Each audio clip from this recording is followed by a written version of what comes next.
When Trinity Western Alberta lock horns this weekend on the men's volleyball court, another chapter in the rivalry that is Spartans Bears will be written. With two of the top programs in the country facing off at the old David E. Enerson Gymnasium on Trinity Western's campus, Spartans TV took a look back at the rivalry that has become amongst the most distinguished in the country. It's Jordan versus Bird. Larry Bird and Michael Jordan went at it in the 80s for all those years. They made each other better. They raised their game to play each other, and I feel like that's how the Bears Spartans rivalry has gone. When we see they have a great team, we know we got our work cut out for us all season long, and I know they're the same way.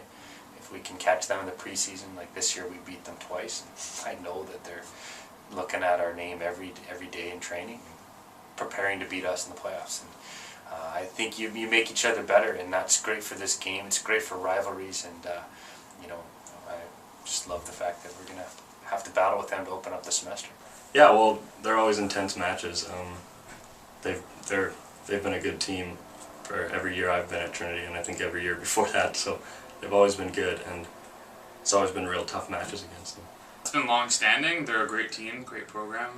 Terry's a great coach, so they always have a strong team. So another battle this weekend.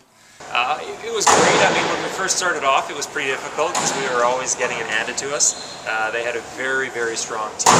One that, they had national team players sitting on their bench just waiting to come onto the floor. So for years and years, they made it pretty difficult for us. But as the rivalry wore on, we had more and more guys who were coming through the program and trained with them every summer. Got to travel the world with them, and your teammates in the summer, and then you become opponents throughout the year. And as it wore on, games got closer and closer until the very end. We got the better hand, and it really mattered. So it was great playing against those guys. It was the funnest games to play in because you're playing against the best athletes in the entire country. I think it's healthy. I think it's a healthy rivalry. There's definitely not a camaraderie when they play. It's a battle, and very proud athletes, proud programs. So when we line up our Spartans, there's no love lost as far as the way they compete.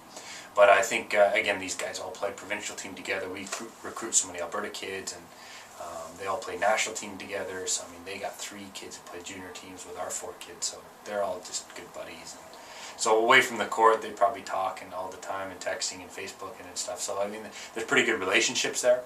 But on the court, it's a war. There's no room for friendship in the middle of the game. When I came into the league, it was a little different because we were just the rebuilding year. That's when Mark Howitson, and Rudy were all getting in, and me and Ben.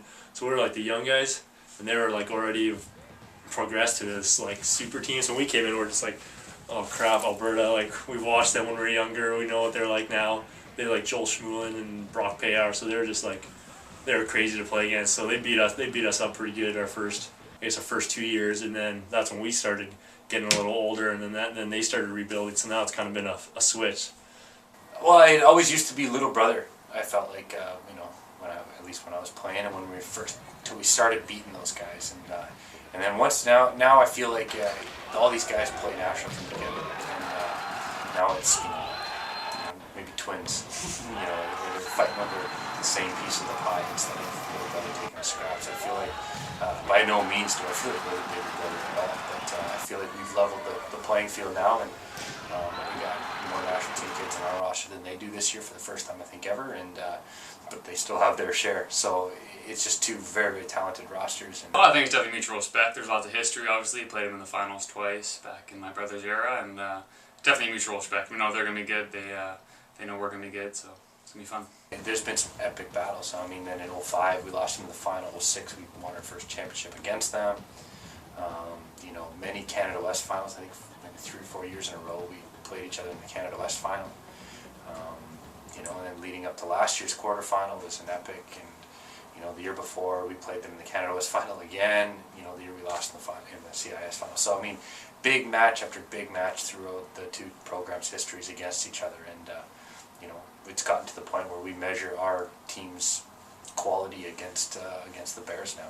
There's been a lot of good ones. Every time we play them, it's a battle. No matter who's playing, who they have, who we have, it's always a battle. It's a classic rivalry, I guess you could say. Well, it's just I know from watching the guys, they're just wanted, because that was the one team they couldn't beat, so they would be so frustrated, just like playing, because and U of A was talked about as this team that's unbelievable. And when I was living in Alberta, people would be like, "Oh, U of A, yeah, they're the greatest team ever assembled. They're the best team. Like they're all like national team members now, and they're like unstoppable." So Trinity would be like just so frustrated playing against. Like I don't remember any particular moment, but it's like U of A was a team they could not beat.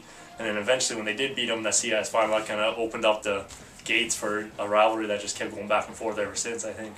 Well, winning our first national championship against them, and again, that team they put on the floor was the most talented team I've ever seen, and we just happened to catch the perfect night on the right night. I mean, we've played beyond our abilities that day. It was a really special day, but we kept saying it every time, we got to stay on the gas because they're good enough to beat us 3 straight if we don't finish this soon.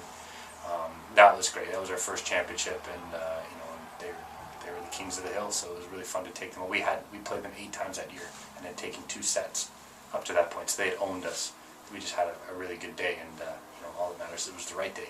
That game was just crazy. I mean, we knew that we could win. It wasn't likely. They were a good team, but they had weaknesses, and we knew if we exploited them, that we definitely had a shot at it. We had a good, talented group of players, so we just wanted to serve the lights out of the ball and see if we can get them, caught off guard a little bit by that, and we were able to execute on it. And I mean, no one would have predicted that result, but it was a lot of fun. It was just what an awesome way to go out.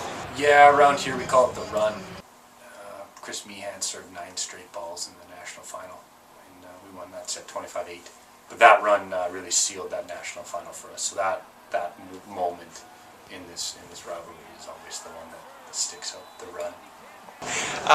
Well, it was, it's what you're hoping for, right? You want to be able to go back to the line and help your team out in whatever way you can. And it was a lot of fun because some of the guys who are on the other side, they're your serving targets and they know what's coming to them. And you play games with them and you try to, run them a little bit deeper, drop them a little bit shorter. But at the end of the day, I was really just thankful that it worked. There were a few lucky ones in there where they got some hands on it, maybe they shouldn't have. And at the end of the day, it worked out for us. Yeah, big game. Our biggest game against them was obviously, for me, was last year, quarterfinals.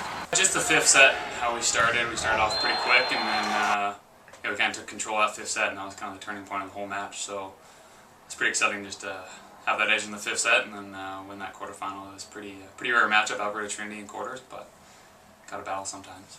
Well, yeah, like throughout the season, that season against them was we would beat them handily, and then they would beat us handily. So it was a seesaw battle all season with them, and it was always back and forth. Like one team would respond, and so we had beaten them in Can West the weekend before. So we were going into the quarters knowing that they were gonna respond strong because they're coming off a loss against us. So we knew it was going to be a battle, and it went to 5. So could have went it either way. And there's no doubt many of the classic games in this rivalry could indeed have gone either way. And with the latest tale to be told this Friday and Saturday, the rivalry is only getting more heated.